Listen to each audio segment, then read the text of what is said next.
Kinshasa na biso réalité ya bana kino. Leadership féminin d'excellence, société égalitaire et numérique à l'ère du Covid-19. Thème y a célébration et journée de droits de femmes le 8 mars 2021. Première dame de la République démocratique du Congo, Denis Nyakero, encouragé Bassi à travailler, dire pour atteindre la société égalitaire, la page Moussouba que Joski qui a beaucoup de moko ya ancien succès à musique congolaise, à Koufaki Mokolo ya lobby du 7 mars à la République démocratique du Congo, précisément, na hôpital ya Ngalema, ba détail ya belemonion so e bokozango, na kati ya édition la biso ya Mokonelelo, KNB News o emisana bongo kopé sa bino information très sûr ou ezalaka nulle part ailleurs.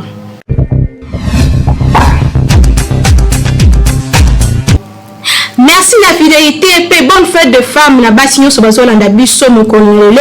Journée à le 8 mars ezali journée internationale de droits de femmes historique pe origine ya journée yango na élément oyo. La première revendication. Et banana batunionso, journée le 8 mars ezali journée internationale de droits de femmes.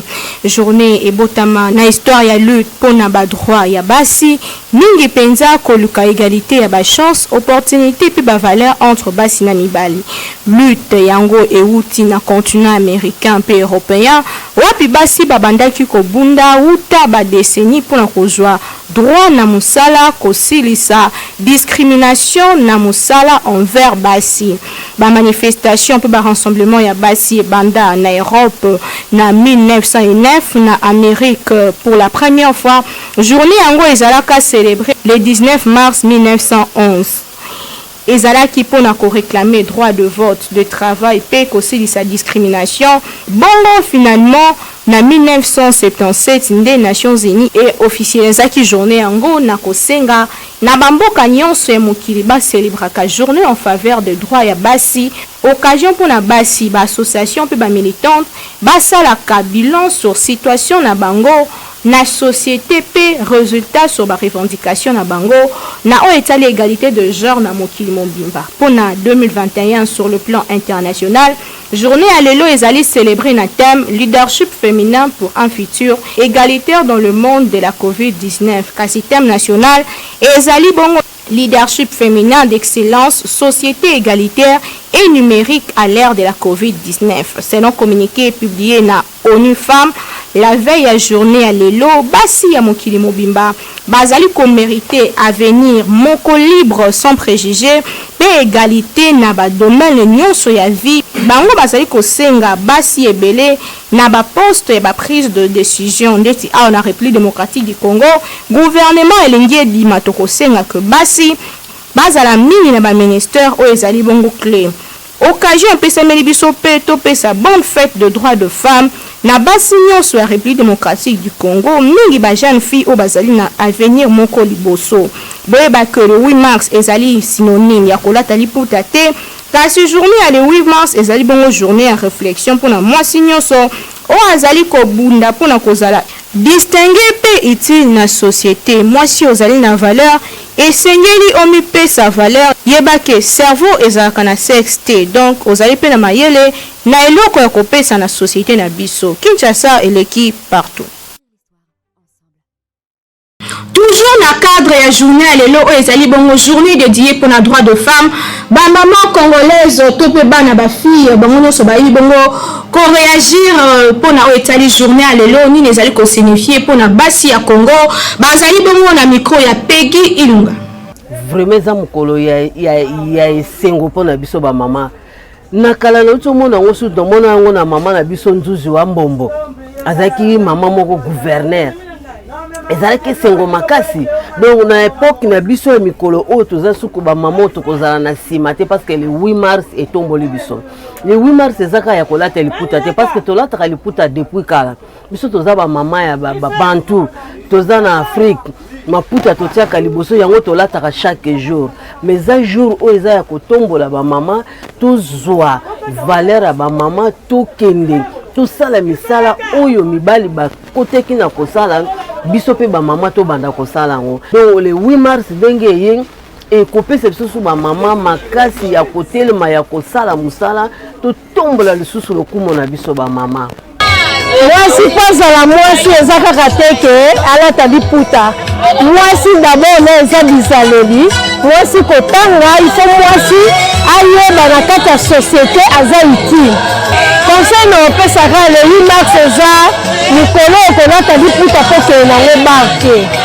Le 8 mars ezali mukolo moko éducatif pour la mwasi. Mwasi ezalaka koteya te lelo mwasi tokomi komona koma koteya. Mwasi bakoma kosala na société. So na opesaka baso baaki diba bayekola bakota batanga. Mwasi ifo kotanga bami toza na bango ya basi ifo totangisa bango.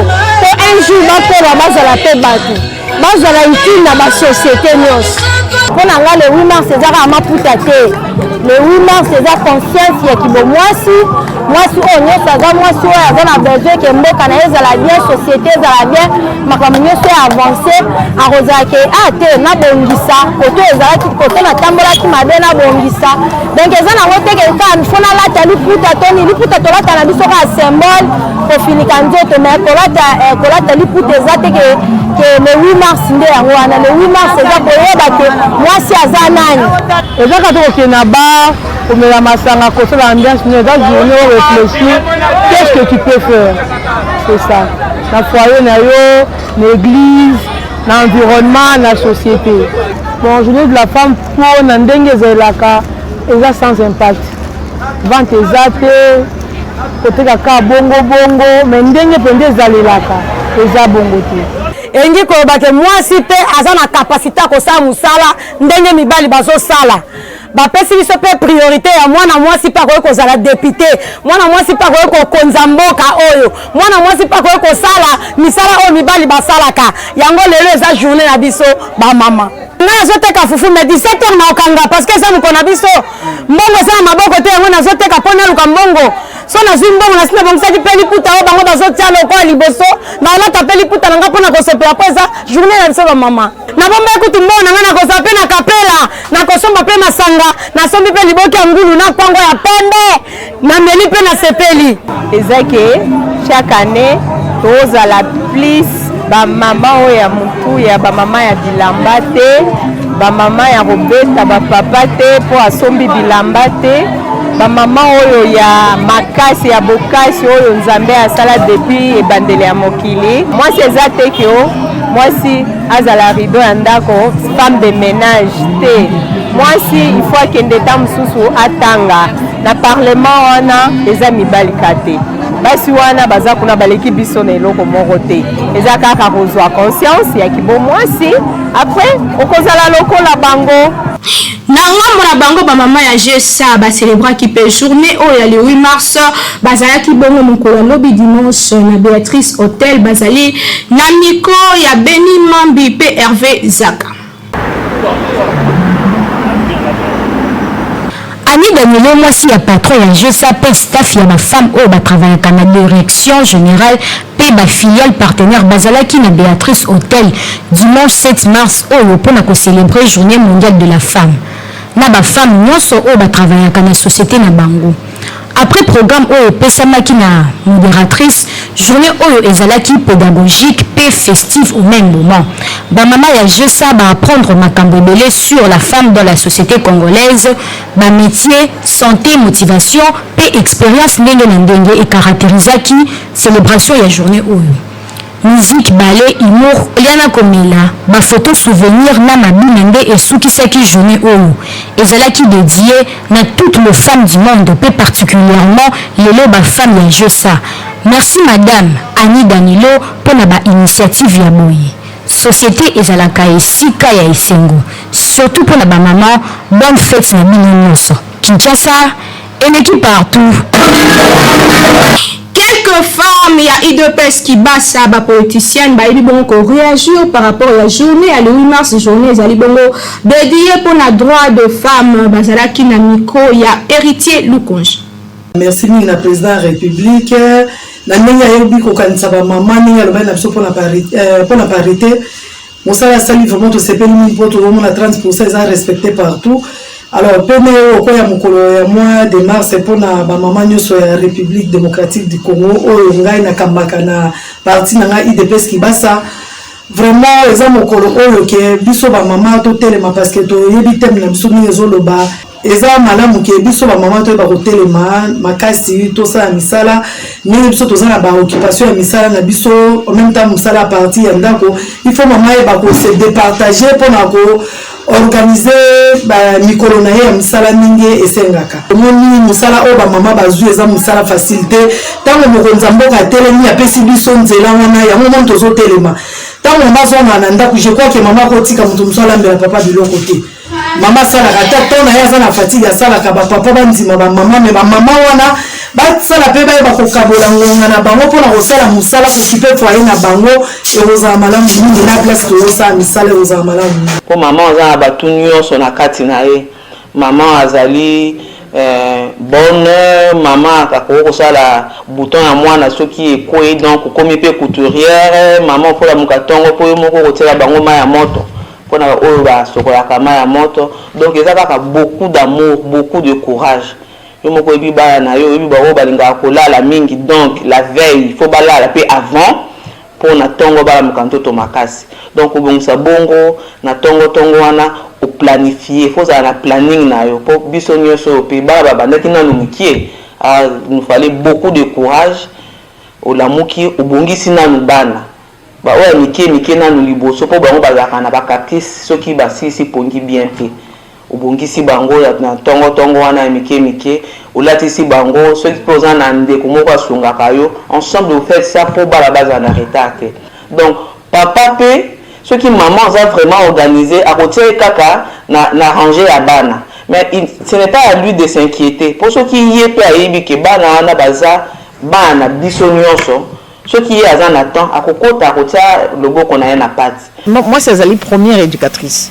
na monde oyo moi si foyer bakango amizwaka à la légèreté foyer bakazala musala moko munene et pas pour ça il faut être consciente ya ba acte na yazali ko poser nanda ko mama il faut ba ko éduquer bana ba maman il faut boye ba ko éduquer bana parce que bana wana lobby ezali ya bango bana wana héritage il faut tout que la bango yango wana c'est-à-dire bazala batu lobby ezala bana mibali ezala bana basi lelo tozana bana ebele bazana balabala la plupart il y a devoir wana ezali kozongela biso basi parce que c'est la femme qui encadre les enfants c'est la femme qui éduque les enfants mingi bazali ko faillir na ba devoir na bango pourquoi parce que azali impliqué te na kati ya société ceux qui papa azate la femme ne se retrouve plus ceux qui papa mosale sili la femme ne se retrouve plus d'où ba victime est comme ibana ya mwana zo senga na bino basi s'il vous plaît botelema moi c'est la gérante ya liboso elle gère mieux elle gère très bien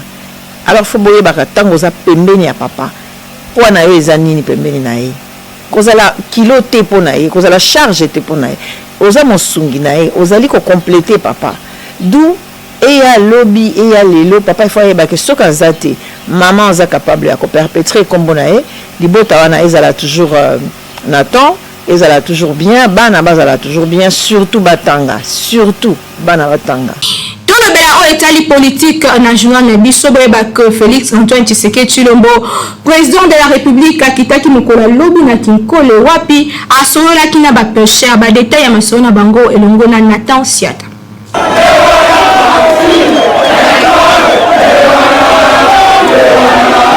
Président de la République Félix Antoine Tshisekedi Tshilombo a échangé qui mokolo dimanche au 7 mars 2021 à Kinkole na ba représentant ya 6 sites ya ba pêcheurs ya Poul Malebo Kinshasa ezali bongo site ya Kintsuka Kinkole Maluku Gombe Ngomazo pe Kingabwa au cours ya ba entretien oyo ba pêcheurs ba remetaki na chef de l'état mémorandum na bango na kati oyo bazali ko présenter ba difficulté pe ba recommandation pour la bonne marche ya ba activité na bango ba pêcheurs ba solliciter appui à président de la République sur 4 sujets na koyeba relance immédiate ya office national de la pêche rétrocession ya port de pêche ya Kinkole port aux ezalaki spolié na ba particulier réglementation ya secteur de la pêche na République démocratique du Congo pe mise sur pied ya coopérative moko ya ba pêcheur ya Poul Malebo na ba réponse na ye chef de l'état à promettre na ba pêcheur qui à kotambola na bango ensemble ti ba ko résoudre ba problème oyo nyonso ba komelié.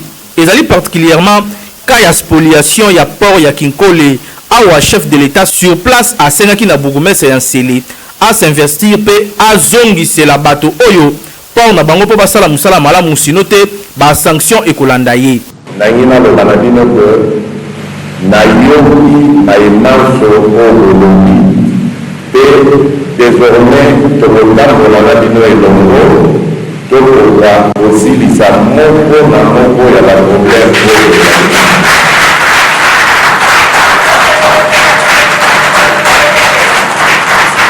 makambo nakoki kolaka bino lelo nazobima awa ifo esalema ezali deja oyo ya coopérative likambo na yeli ezalaki wana ndeko Claude ndenge aza wana ayebi masolo tosolaki na ye mpona kotala ndenge nini tokoki kobanda coopérative wana awa but ezali to multiplier initiative wana na Congo mobimba esika bapêcheur na biso nyonso bazali expérience oyo tokobanda lelo ya coopérative nayebi bien ke kotambola malamu tokozwa so exemple wana tobandi komultiplier yango donc eloko ya liboso yango wana ya mibale nayoki kolobi likambo ya port ya Kinkole nasi nayokaki yango abana yawa likambo oyo babotoli bino port nani bourgmestre azali awa azali koyoka ngai soki port wana ezoki epa bapêcheur te yo mosala na yo esili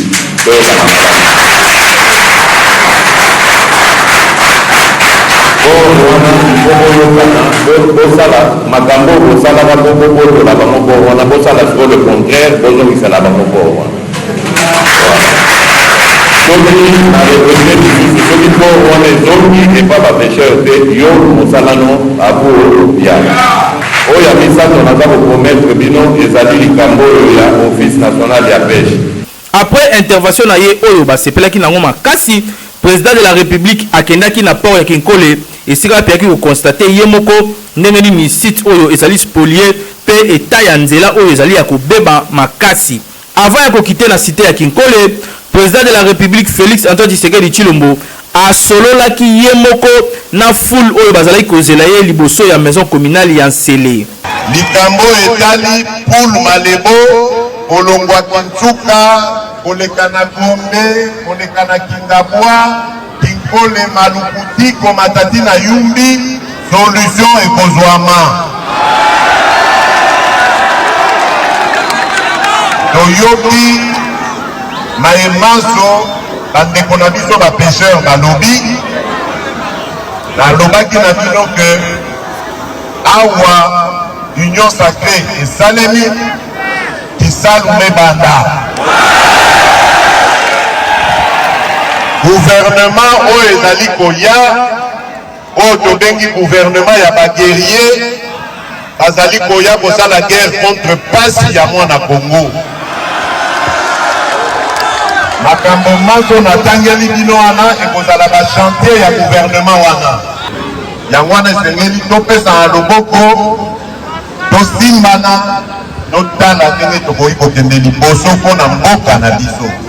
Arapelaki na public ke objectif na ye durant mandat na ye oyo ezali kaka ko améliorer conditions sociales ya population congolaise selon devise na bango na UDPS ya le peuple d'abord.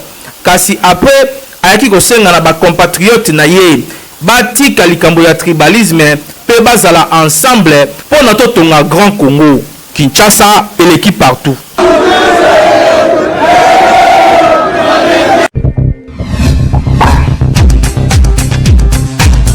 Betesco ezali ko continuer ko servir biso wapi kozwa ba produit ya Betesco bolanda ba détail na élément oyo. Esika kosomba ezali partout. Toza na wenza matete. Oye pa distributeur na biso babengi papa Succès Ramat. Oye na wenza rond-point ngaba. Tozali na maman babengi la réponse de Dieu. Oye siko na wenza matadi kibala. Et pas ya magasin na somo Betesco ezali. Oye siko na wenza ipen okuta mama Konde azana ali distributeur ya Betesco. Oye siko na wenza Delfo magasin na biso ezali na kata wenza Delfo wana na wenza ya pompage kuna magasin na biso ya Betosco ezali oye na wenze ya bandana babenga wenza mula okomona magasin na biso ya Betosco ezali wana ba distributeur ya Betosco bali na Avenue Sport na wenza Gambela oye siko na zanda munene ezali na magasin ya Betosco ezali en face ya Olela na wenze ya Liberté ozali na distributeur na biso moko kuna comme na Yesele Muka ezali côté na mabata ya Kandunda. En tout cas, Betesco, vraiment mon souvenir mboka, mon côté na terrain, Kinshasa, et l'équipe partout.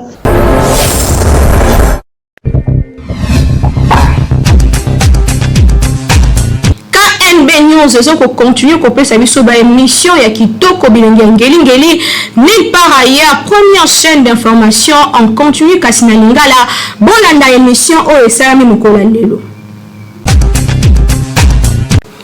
Lelo tata mokonza pona kinzela na e alobi non, je vais me détacher avec l'FCC parce que yangonde ezosala ke mboketa mwa malamu te wana ezaki a dénoncé ba pot de banane bobanda kotia na nzela na e po arrêter te. Maman soki toke na mwa musika kotanga ta moko na ndimi te ke omonana, e komonana te pot de banane wana ezalaki toujours pour l'intérêt en mboka.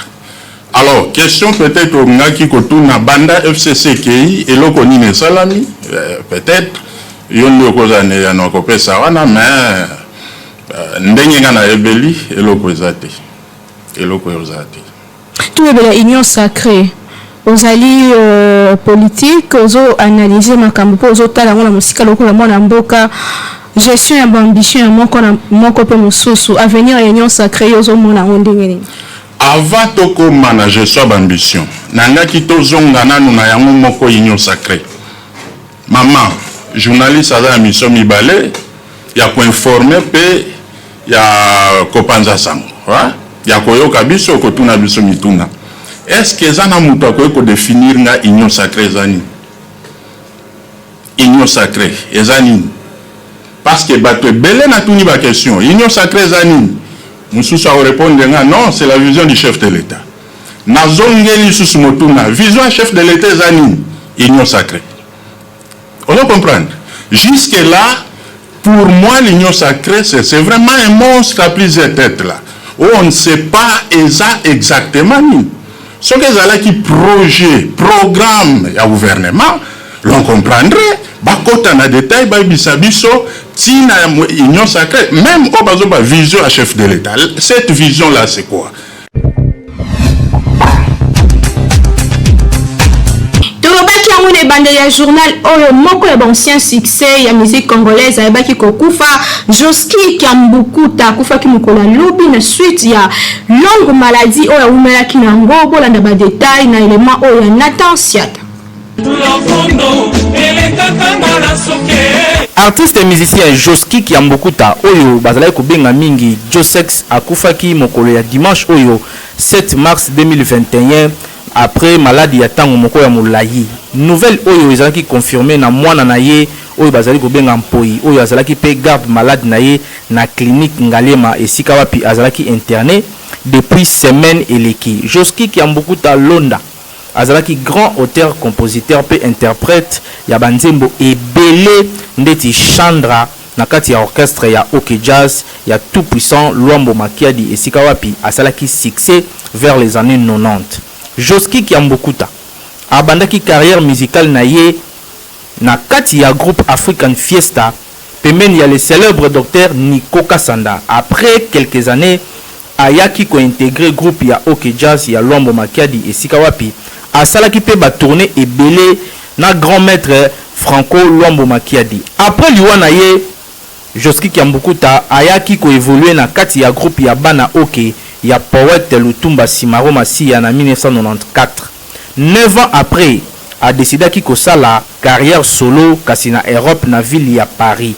Oyo toki ko retenir pona ye ezaliki azalaki malamu mingi kutu a collaborer pe na ba musicien ebele azalaka invité ya Jubin Piana na Zénith de Paris na 2000 abeta pe ba featuring na bato ebele ndeti Kofi Olomide. Donc tokoki kolobake azalaki conflictuel te pe à rendre ba loyal service na République démocratique du Congo surtout côté culturel. Kinshasa et l'équipe partout. Tusikali kaka na liwa ya Joski Kiambukuta, population congolaise va réagir sur liwa ya ancien succès au bazali na micro ya Peki Ilunga. Naebaki papa Joski Kiambukuta très bien parce que nazalaki vraiment tangwana tozali ko sepela na mokili na banda okota musique ya bana OK à tout moment. Donc pasi mingi na motema pona papa Joski Kiambukuta. Libota ne tosengi kaka baza na kimia po eza nzela na biso nyonso. Donc courage na bana na mama ba o batikali pona musala na evre ne akufite parce que artiste akufaka te to bando yemba kaka muziki na ye. Chéri babi na kobenga babi na kosala nyonso pona yo babi babi na kosombela yo lopango na kosombela yo voiture babi. Pour la papa la biso Joski a couffé même l'homme là qui communiquait na télévision a coupé l'âge avancé 71 ans. En tout cas âge déjà avancé et puis bon bazar va plier la musique congolaise. Le gars ba papa Wemba, le gars ba taboulé, le gars musicien miné non aussi ba kende ba tika biso. Papa n'a pas à compter parmi bango. Pour musique na bango ti le bin sarabiso banakini. Na ibaki na pas encore na zakité mais na ibaki le nazukola. C'était un bon musicien mais ezaka négligence ba gouvernement ti comme une façon wana kufa. C'est ça qui va problème va soin. Bon on a s'adressé maman la ministre qui tira parce que la kaje ba kunda ba musicien no c'est la ka bongo mais ma ministère na bango les vraiment normalité na gouvernement. Et ba finalement de financement des anga bango ti ministère wana za ba perte. Bon na ko senga kaka na gouvernement ba soutenir famille et les kaka malam. Na souhaiter ka bonne chance na gouvernement ba ça la kaka et les kamalam. Bon, la présenter ma condoléance na famille na e bazalaka na kima ba secrétaire to na mitema ezanzela biso nyonso oya va pas kotikala atikala ezanzela biso nyonso nayebaki Joski azalaki moninga na ngai Joski abandi musique toza na ye na baombu tobandi na ye totamboli na Joski koluka mosala kokende na ye mpona kokota ti na African Fiesta tozalaka na Joski biso mibale tokenda kosollicite engagement oyi eza mpena mpasi parce que aza moninga totamboli nio basouvenir mpe ezali na bolenge na biso mwa makambo tu ensemble tosala esali mpe mwa mpasi nde oyokaka liwa bo moninga akufi bon c'est vrai eza nzela ya biso nyonso tu eoya nango tokokende sauf kaka ke bakonzi mpe bameka kozwa charge wana bakokosunga ye parce que alaki moyembi monene atiki biso ata lelo ake babi un artiste ne meurt jamais ba œuvre na ye etikali ekoyokana eko mpe tokose souvenir na ye bayo bakotikalaka ntango biso mpe tokokende bakoyokaka kaka Joski purement nali sur kaka te baautorité bakotika matanga Joski pamba te bakolanda bakosala et puis nali sur que bakokunda ye dignement parce que œuvre ne remontaka en tout cas. Si on doit parler aujourd'hui de la culture, le rumba congolais, ça va œuvre pas rumba entre autres Joski.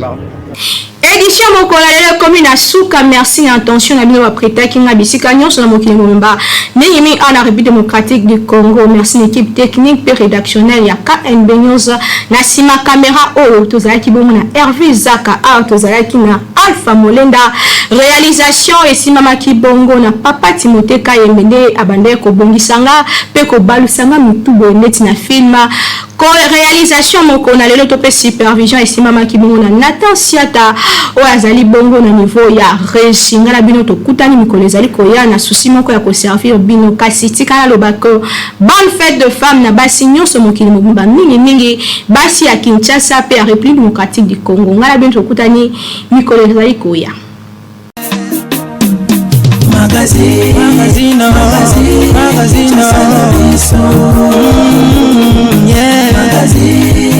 Magazine Kinshasa na biso réalité ya banaki réalité ya banakino